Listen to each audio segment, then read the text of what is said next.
Paramashiva Samarambam Nityanandeshwari Parashakti Madhyamam Asmadacharya Paryantam Vande Guru Paramparam. Understand and listen.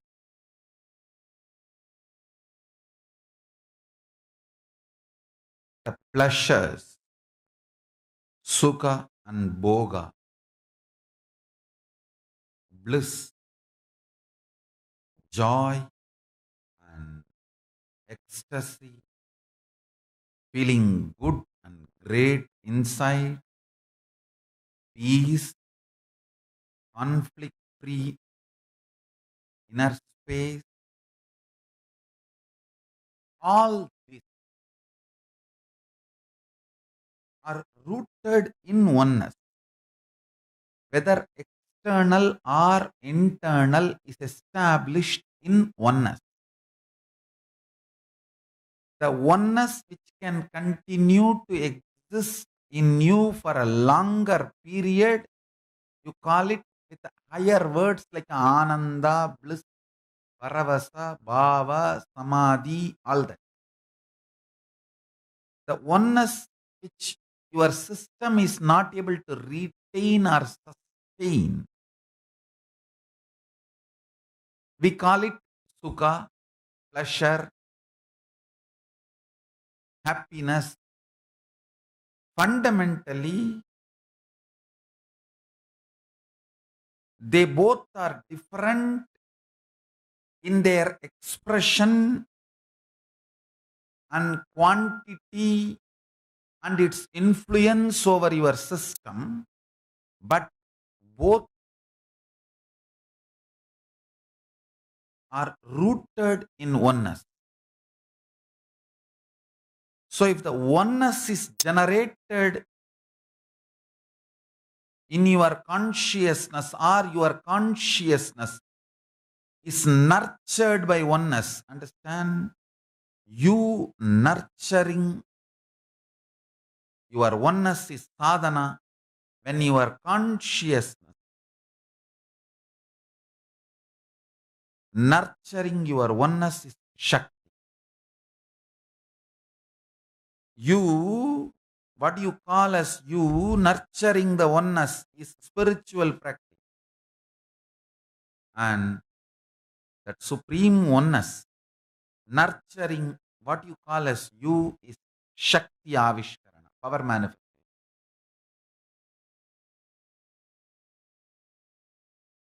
Any being need to be nurtured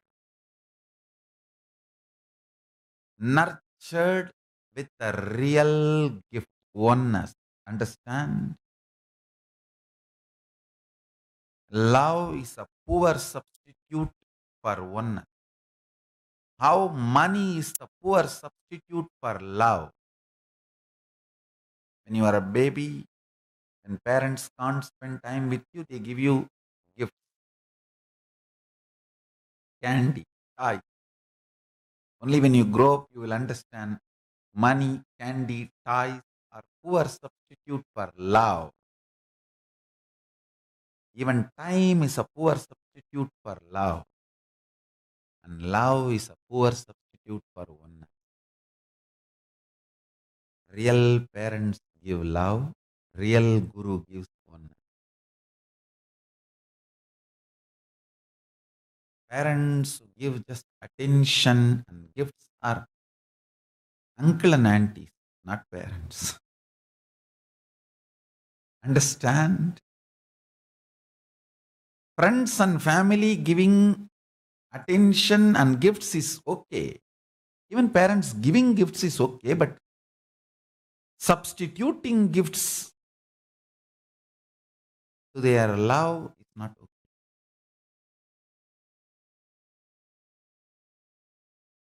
I'll define love. Love is the feeling you feel when you know what the other person holds you and how you hold him are in integrity. How you hold him or her and how he holds you. When these two are in integrity, what you feel towards that person is called love. When parents are able to bring that with you, they are right parents. With the parents, don't expect toys, gifts, expect love. With Guru, don't even expect love, only oneness. I want to give you a very simple yogic technique. Always visualize yourself with a 25 head and 50 hands as Mahasadashiva and breathe through all the 25 heads. You don't know the power of this technique. Even if you practice as a technique, even if you don't believe you are Sadashiva or Paramashiva, Mahasadashiva, just do this as a technique. Visualize yourself with a 25 head and 50 hands and inhale and exhale through 25 heads. So much samana will get into your system. Your intelligence will be intensely activated. Samana is intense prana. If I roughly equate oxygen to oxygen to prana, I can roughly equate. It cannot be exactly equated because it is something more. Oxygen independently does not have life, but prana independently has life. Just by the very existence, prana can generate life. It can give life even to a dead leaf. From dead leaf, the tree can happen if the prana exists. If the leaf exists in the space of prana, from dead leaf, life can happen. From one hair, life can happen. That is what Virabhadra. This Paramashiva gives on jata and life happens. Still, you are a superstitious science practitioner. Understand this word, superstitious science practitioner. If you do not have an authentic scale and definition of proof of existence, have a very superstitious, superficial definition of proof of existence, and go only with that, you are called superstitious science practitioner. Still, you are a superstitious science practitioner and go on claiming Mahabharata is false and Ramayana is false. Hindu history is mythology. Surely Hindu history is not mythology. The whole power manifestation science I am doing is only to establish Hindu history is not mythology. Through the remote vision, I'll prove Sanjaya saw Bhagavad Gita happening and penned it down.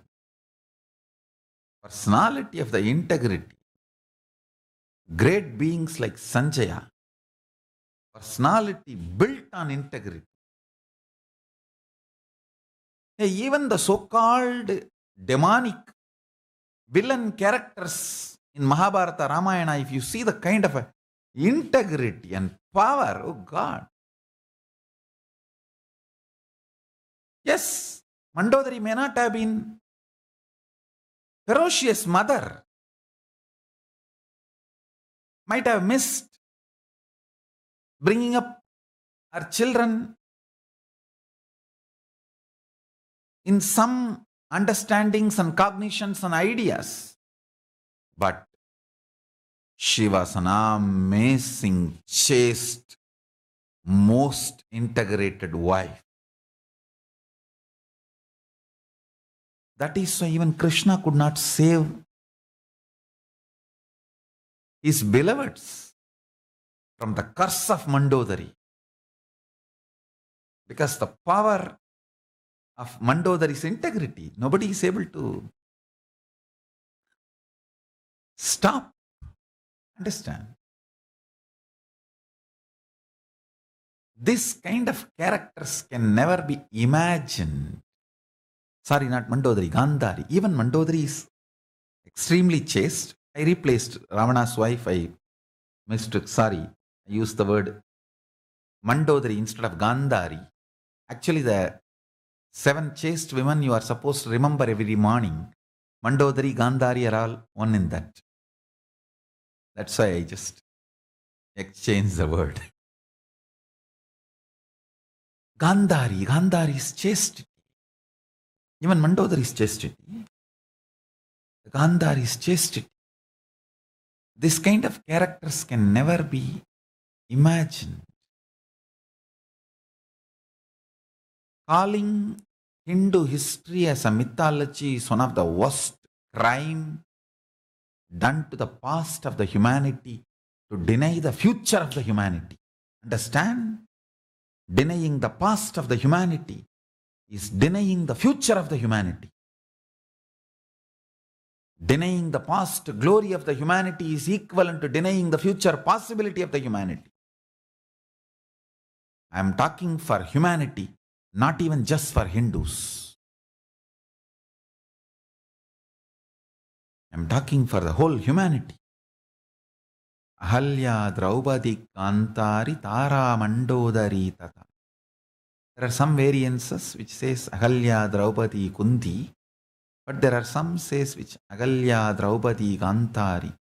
I'll personally agree with Ahalya Draupadi Gantari Mandodari Tata.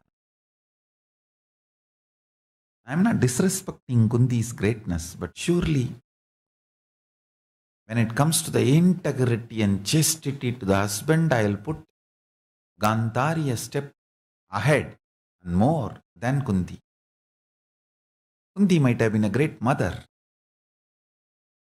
but I'll say when it comes to the dimension of great wife, I'll give Gandhari the place and respect.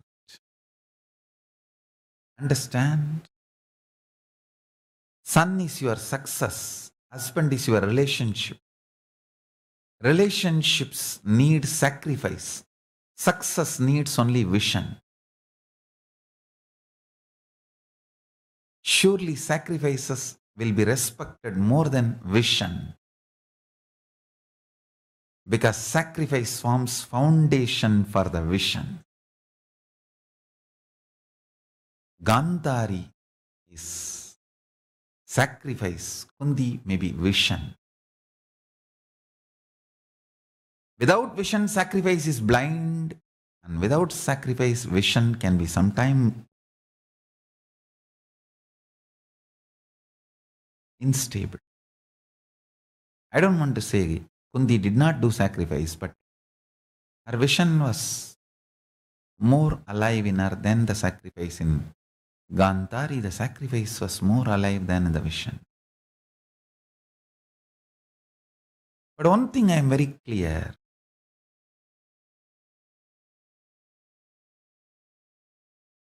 Hindu history is surely neither legend nor mythology. It is history. History of the extraordinary enlightened civilization that existed. By power manifestation, the first thing I am establishing was Hindu history is real. Bringing legitimacy to Hindu history. Then bringing legitimacy to Hindu powerful principles and cognitions, darshana. A vast, glorious, enlightened civilization started by Paramashiva,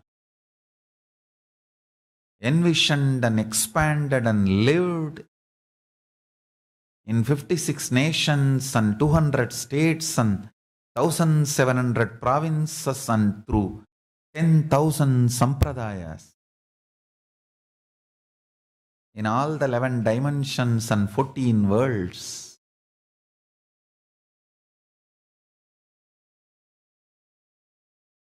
Cannot be completely denied. Denying it is surely superstitiousness. The volume, amount of the literature, you want to deny the whole 20 million books as mythology, novel, imagination.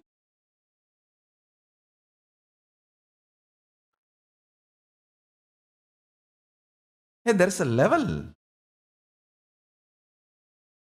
for fantasy, imagination. See, if you have seen elephant with one trunk, you can imagine an elephant with 20 trunk. No problem. But if you have not even seen elephant with one trunk, how can you imagine? So there is a level of information processing from truth to fact, fact to fantasy, fantasy to imagination, imagination to delusion, and delusion to crankiness, craziness. Even all this has certain logic. Maybe illogical logic, but there is a logic. Illogical logic, the eccentric center. Even the eccentricity has center. So with any scale, you cannot establish Hindu history as mythology or imagination, no.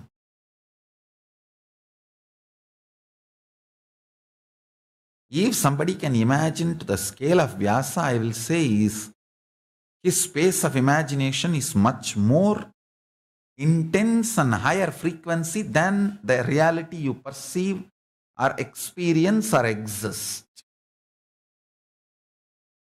The reality with which we are transacting, interacting, is surely lower frequency than the existence of Vyasa, who can imagine if it is imagination. A 1 lakh couplets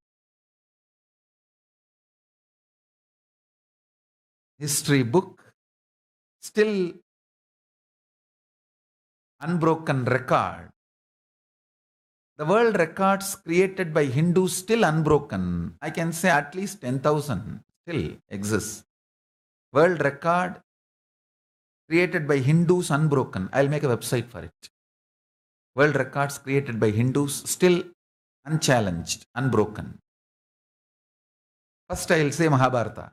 Still nobody is able to compete 100,000 couplet epic of the Mahabharata, the stature of Mahabharata. Forget about breaking the record. Nobody is even able to challenge it. Nobody is even able to challenge it. So be assured, don't bother about this superstitious science practitioners. Paramashiva is real. Mahasadashiva with 25 face and 50 hands is real. Just visualize yourself and inhale and exhale, then you will understand. The air which goes to the 5th layer, 25th head, nostril and comes down will make you realize you are Mahasadashiva. This kind of breathing will make you realize every word I am uttering is true, and it will become reality in you. You will start living enlightenment. Understand, living enlightenment is not a struggle.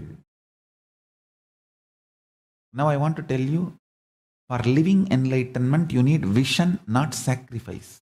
As long as you don't get the right vision, you need to have sacrifice. Till the vision is not clicked, you need sacrifice. Once the vision clicks, you don't need sacrifice. When I cut my thigh and went back to Annamalai Swamigal, he said, what you did is neither wrong nor right. I couldn't understand. What do you mean?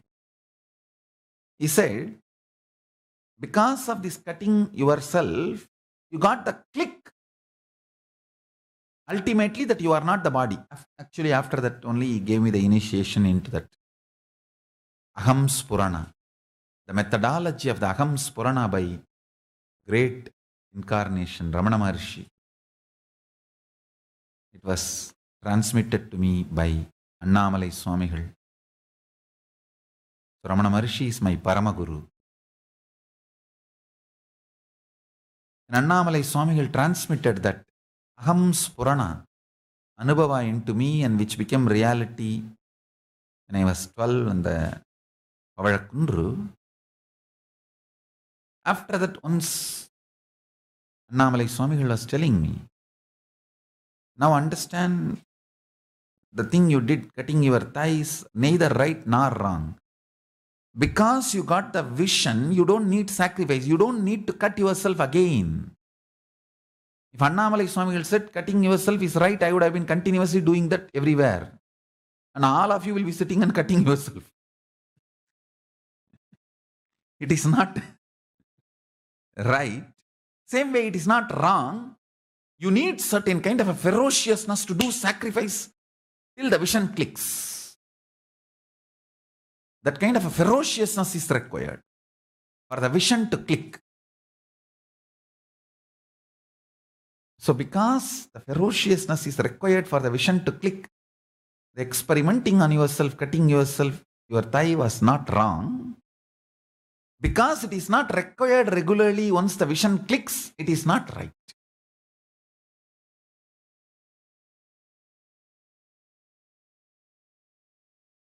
Understand it properly.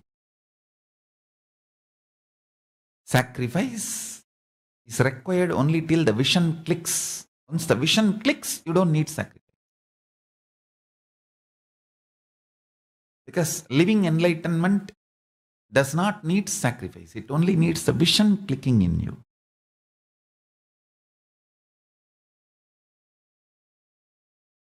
But till the vision clicks, you need to have the patience and perseverance, will, persistence. For that, you need sacrifice.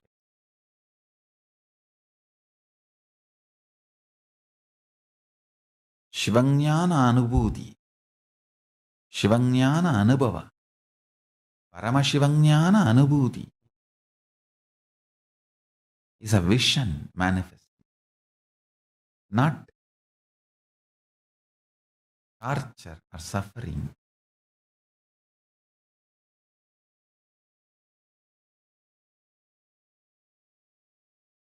I've always seen in Kailaasa also, some of these brahmacharinis and brahmacharis who are very ready to sacrifice till the vision clicks, ready to be having that will, persistence, and ready to sacrifice. They always win the game.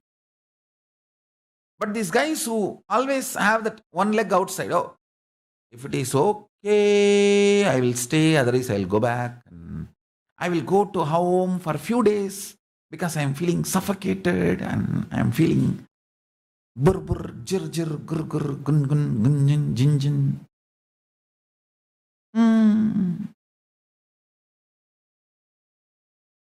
Understand, having the nerves to stand till the vision clicks is needed to manifest powers when the vision clicks. See, when the vision clicks, it will manifest as powers. That time you need a very strong nervous system which was prepared with a will, persistence and tapas. Why Paramashiva says till the age of 21 do not have physical relationship? Understand, in Hinduism, marriage was conducted before puberty, and the engagement means ensuring he is your husband, he is your wife was done before physical maturity, but consummation happened always after 21. Many kids married and then sent to Gurukul.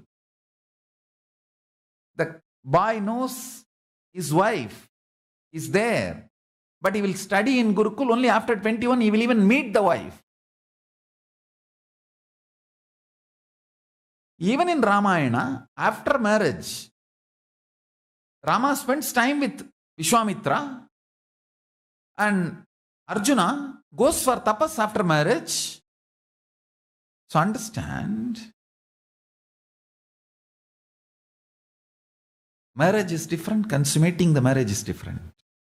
Why Paramashiva says till 21 do not have physical relationship? Because after physical relationship you are going to give birth to a baby. For that you need a system which is very healthy and baby to be healthy. Having physical relationship is nothing to do with just between two. Please understand. The whole society is involved in your physical relationship. If your sex is protected, is not going to produce kids, then only you both are involved. Nobody else is involved. But if it's unprotected sex, the whole society is involved. So society has a right to get involved into it. Understand this dimension. All of us think, oh, why? Anybody else has a right to what I do with my body and my privacy. Yes, as long as it is protected and you are not going to produce the side effect and after effect of your sex, yes, it's only up to you. Nobody has a right to say anything about it. It's between you and your spouse or your partner or your boyfriend or girlfriend or whoever with whom you are having.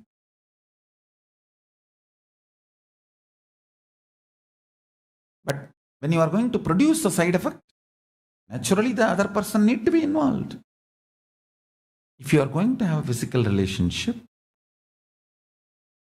and it is going to have the side effect of after effect of pregnancy, you need a system which can deliver a healthy baby. Understand the same way.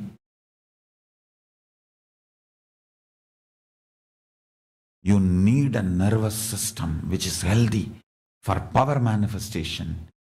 Once the vision clicks, vision clicking in you is the cosmic union with Paramashiva. Once that happens, you are going to deliver powers.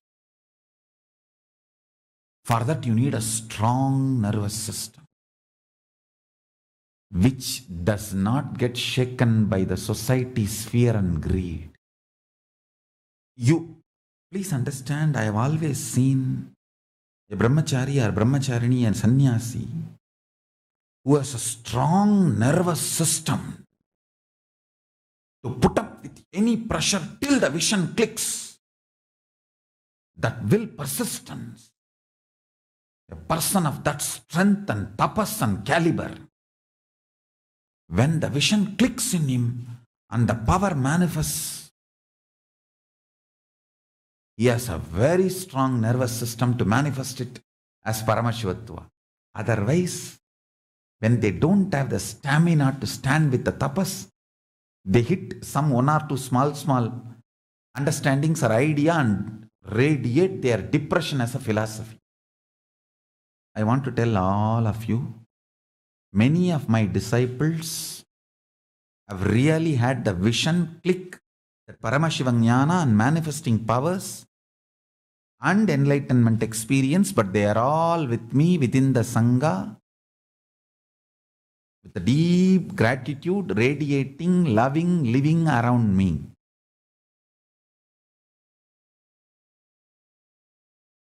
I also wanted to make it very clear. Some people watch my satsang or read something here and there, or even come as Adinavasi or Sannyasi for some time and get some ideas and understandings.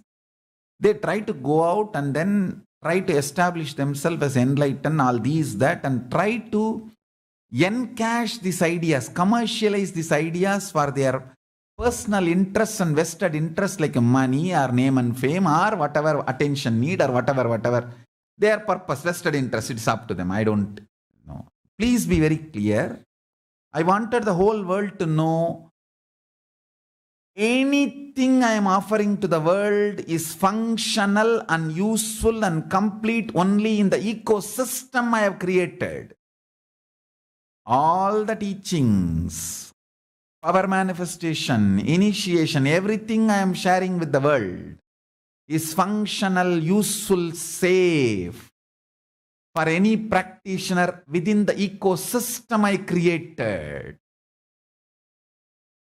Outside this ecosystem, person who tries to lead and person who tries to follow, both are in danger. Be very clear. Don't destroy yourself, neither by trying to lead nor trying to be following. The ecosystem, Sangha, Guru, Linga, Sangha, all the three together is the enlightenment ecosystem I am creating. Kailaasa, I am manifesting. So all the three components are fundamental requirement for anything I am offering to the world for it to work and functional, useful. So hereby I wanted to inform all my disciples to be part of this Guru Linga Sangha.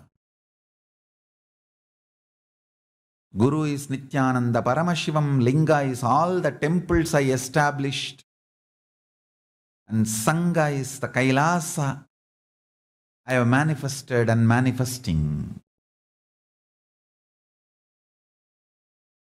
All these three put together is the ecosystem. Enlightenment ecosystem I am creating, I am manifesting. This is the fundamental requirement for anything I am offering it to be useful for you. Understand?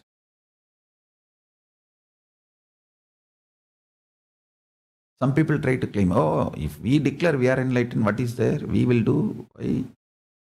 They should bother. Understand, as long as your sex is protected, it is between you, consensuous individuals. When it is unprotected and producing the other side effects, society has a right to interfere. As long as you don't touch my disciples and initiated by me, as long as you don't involve and intervene with their life, I will not be interfering. It's up to you.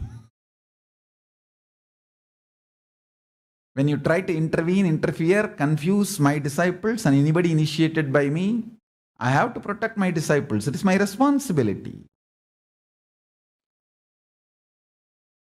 Thoroughly getting grounded into the shastras, having a strong nervous system to manifest powers when the vision clicks. When the cosmic union with Paramashiva happens and manifests as powers, that's the most powerful way of existing. For that you need a strong nervous system.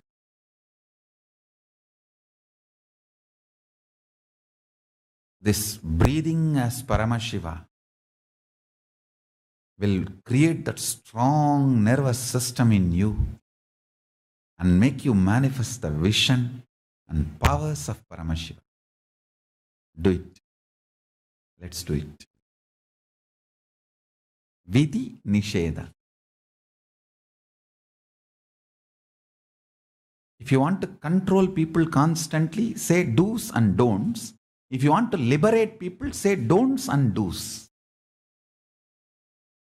With the don'ts and do's, there is no gray area. With the do's and don'ts, there is a lot of gray area. Gray area is the way rulers exploit you. With the don'ts and do's, there is no gray area. With the do's and don'ts, there is always a gray area. So, I'll continue to expand on the ecosystem of the Kailaasa enlightened civilization of the Kailaasa, and radiating living enlightenment.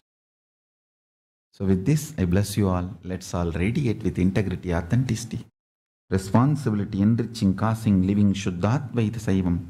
Paramashivoham, the eternal bliss, Nityananda. Thank you. Be blissful.